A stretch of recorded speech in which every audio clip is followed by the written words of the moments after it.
Welcome everybody to the ET IOC series, where we have a series of conversations between leaders in the industry. With me is Mr. Sridhar Dharmarajan. We're here to talk about some of the aspects of high-tech manufacturing in India. So, Mr. Dharmarajan, the first thing I want to pose to you is that just the changing environment of the times, and with all the focus on manufacturing in India. How's smart manufacturing enabling us to stay ahead of the curve, and how's that working out in terms of technological progress? Sure. So for smart manufacturing, when you call it making the manufacturing smart, for us, manufacturing starts right from the design stage. Because you need to understand that 80% of the product cost is fixed or determined at 20% of the product life cycle. Because when you're designing the part, you kind of decide what materials you're going to use. Are you going to use steel? Are you going to use aluminum? Are you going to use fiber reinforced plastics or composites or whatever? That material cost itself is a significant component of the whole product. Then you're going to decide how you're going to manufacture. Are you going to really do a traditional way of manufacturing? Or are you going to do additive way of manufacturing? So that again gets decided pretty early. So for us, right from the design stage, the manufacturing aspects is actually taken into account.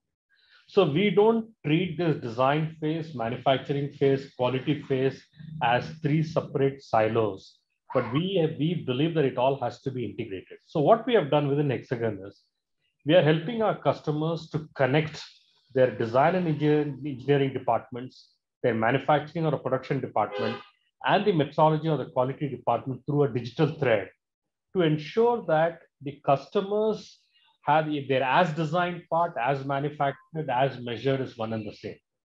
So it's very important, see, today I've seen many products, even some of the new cars that comes out in the market today. When you see it on the screen in the digital world, it looks completely different from what you see on the physical world. Small aspect of it, if there is some welding, the process of welding. It's not necessarily how you're going to weld. The way the process of welding is done, typically in a repetitive way, what kind of welding process you use, the manufactured part can be different. So the designers may say, because you can create a digital twin of almost everything today, of every component, every system, every process also. The manufacturing process, we can create a digital twin out there. So we need to understand that designers may say I designed a great part. Manufacturing may say I manufactured a great part. Finally, the proof of the pudding is in the eating. The physical part gets measured by the metrology department. We have our own CMM machines, which is stationary machines, portable machines. We check the tolerances on the part.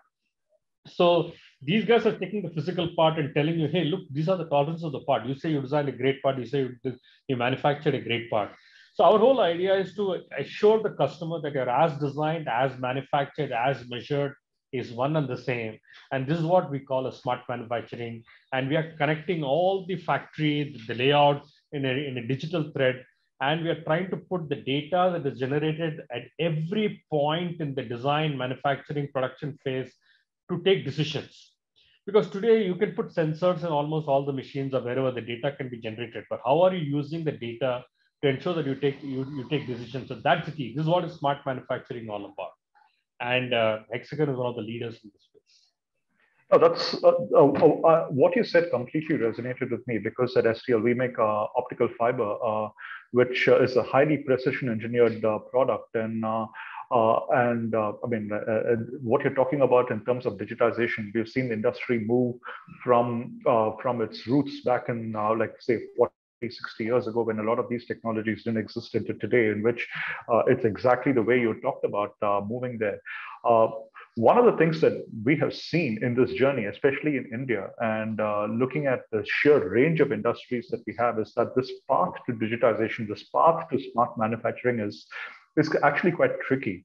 So then what are your thoughts about the challenges that industries might face when they actually start off on this journey and move towards a full-blown adoption of what you just described earlier? Exactly. See, today everybody talks of digitization, digitalization. I always tell our customers, look, you think big, but start small.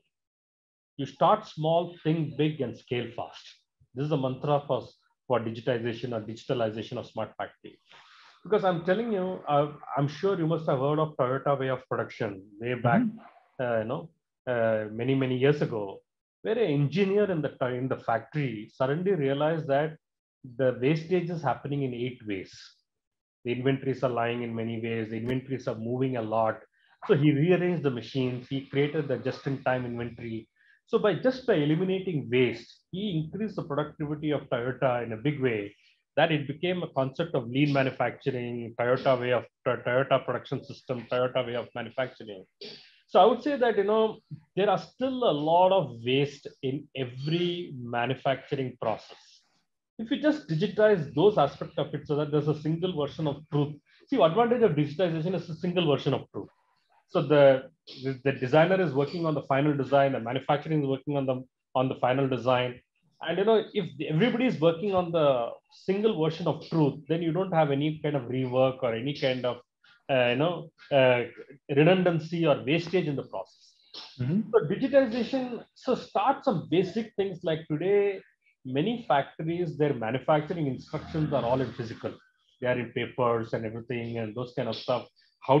If that itself gets digitized, that becomes a big process. So I would say that today there are various opportunities where you can come and you can get an expert to do an as-is study in your organization and decide that where is your sweet spot for you to access it and make it better to increase productivity. Because I always say that the whole chain is only as strong as the weakest link. Right. So there is no point in going on strengthening the link, which is already pretty good. So my recommendation is get an expert to understand your whole manufacturing process. When I say manufacturing process, I mean right from the concept stage to the manufacturing stage and the production stage, and identify where is your weakest link and just fix that. That gives you a phenomenal benefits, and then slowly start strengthening every link. So that's a process. So I would say think big, start small, and scale fast. That should be the mantra to adopt. So if you start trying to digitize the whole factory in one go, and wait for all the lights, traffic lights to be green before you start doing this activity, that's going to be a humongous process, and that's going to be a big re-engineering kind of an effort. So I think people should not make a mistake of a full-blown kind of an approach to implementation, and it's actually a step-by-step process, and you can justify the additional investments by the benefits that you got in the previous step, rather than for a budget approval for one big bang budget, and then you have a lot of other issues out there. Right, and those investments that you talked about, right? Like having gone through this process myself and at STL, I mean, like it's not just the manufacturing floor, is it? It's like, for example, the R&D departments have to change their way. You're talking about design and development. You're talking about the integration between different places. You need a very strong IT or a transformation group or something like that, which can actually help with the whole movement of a physical based manufacturing setup, almost to pulling it forward by about 30, 40, 50 years. Investments are actually pretty significant, but like you said, the benefits are huge when you realize them. But just on this note, right, see, one of the things that we've had in India over the last few years is this whole Make in India initiative. We talking about self-sufficiency, and just something close to home, right? So, for example, India is self-sufficient in, for example, in the production of optical fiber today. We make double of what we actually are consuming today, and we could make even more. And we are a net exporter.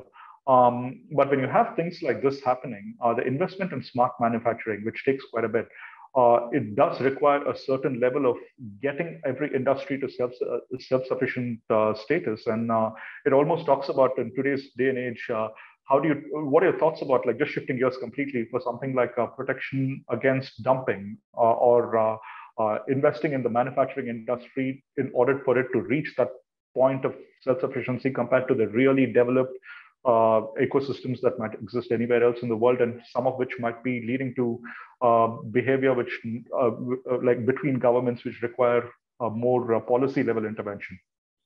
Very true. Very so true. I think you touched upon a very key part, especially in the electronic space, where a lot of dumping is happening, a lot of e-waste is actually getting created, and unfortunately, this particular area is still not kind of regulated.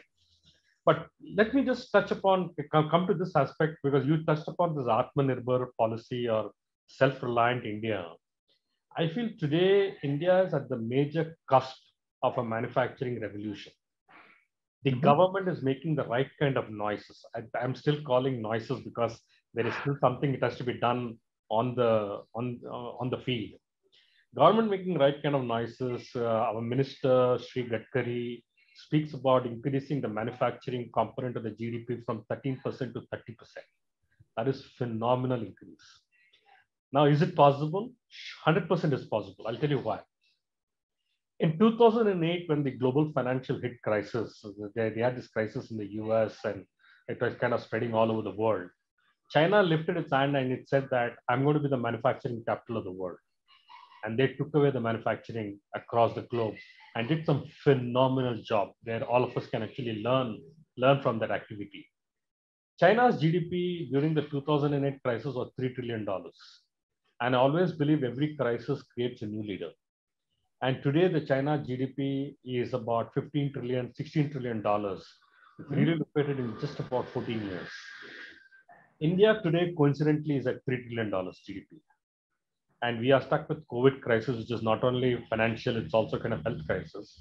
I feel this could be an opportunity for India to demonstrate as a leader in this manufacturing space. And why can't India grow like what China did? And with this whole geopolitical and the global scenario which is really happening, has got a great opportunity for India to really kind of take it rather than losing it to the ASEAN world in this manufacturing, especially in the high-tech electronic space. Because we need to remember that we should not make the mistake of what happened in the textile world. India could have easily been the #1 textile exporter in the world, but even companies in Sri Lanka beat to it, Bangladesh beat to it, and of course, China, of course, was pretty big. So here we have an opportunity if you really take care of some of these tariffs because you still need some components to be imported, because Vedanta is talking about creating their own fab, Tata is talking about creating their own fab. For us to create some of these electronic components, we still need to import some of these components. If some of those duty structures are actually kind of taken care, this could kind of explore our manufacturing space. I met the head of ICEA, which is Indian Cellular and Electronics Association, Manufacturers Association, which is with Mr. Pankaj Mohindra. He was telling me that the government has given him a target to be the largest manufacturer of smartphones in India. Today, China manufactures 75% of the global needs. India, by the way, manufactures 12%. Not a small number. India still manufactures a big number. We have Samsung, it has a big factory in Noida. And then we also have Wistron, Pegatron, Foxconn, Optimius, and slowly Tata's getting into manufacture of smartphones as well. So I would say India manufactures roughly 12%. And he has given them a task, Mr. Modi has given them a task of increasing their productions to about 51%. And that's a big kind of a boost which can really help. So I would say that electronics manufacturing is one area where India can actually create a huge leap in their manufacturing component of the GDP. The reason being, if you look at all the products today, has large part of electronics and large part of software. And India has already demonstrated its skills on the software side, maybe on the services side, but slowly we are seeing on the product side, especially on the fintech revolution and a couple of other areas. Slowly the DNA of the software product getting created is also happening. So a combination of electronics plus software, which is what every product is made of today. The mechanical component is still existing, but the significant increase in electronics and the software in any particular part today, whether you take automotive, whether you take aerospace, whether you take machinery, heavy industry, smartphones, even medical space. So So this can be a game changer for us. The two areas I would say, one is agri-tech, because India, my personal vision and mission is for India to be a food capital of the world and skill capital of the world. Today, we are fortunate to have the largest number of youth of the right kind of an age, and also a good set of engineering talent in India. If you really look at it today, engineering talent is being produced by mainly three countries: China, South Korea, India. So India has the engineering talent, and it can, if we skill them in all these new disrupt. See, today every industry is getting into disruption. Okay, and the beauty of disruption is this is helping all countries in the world to come back to the starting point of the race. Maybe about 5 years ago, 10 years ago, the other companies had a lead, and India was way behind.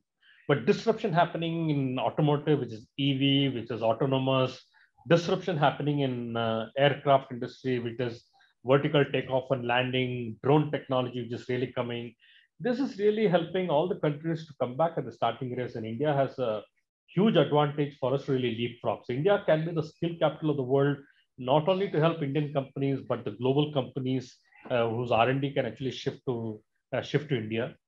And agri is another space. The reason why I talk agri is India has a climate zone which almost helps you to produce something or the other 12 months of the year. And today, 50% of the workforce is in agri.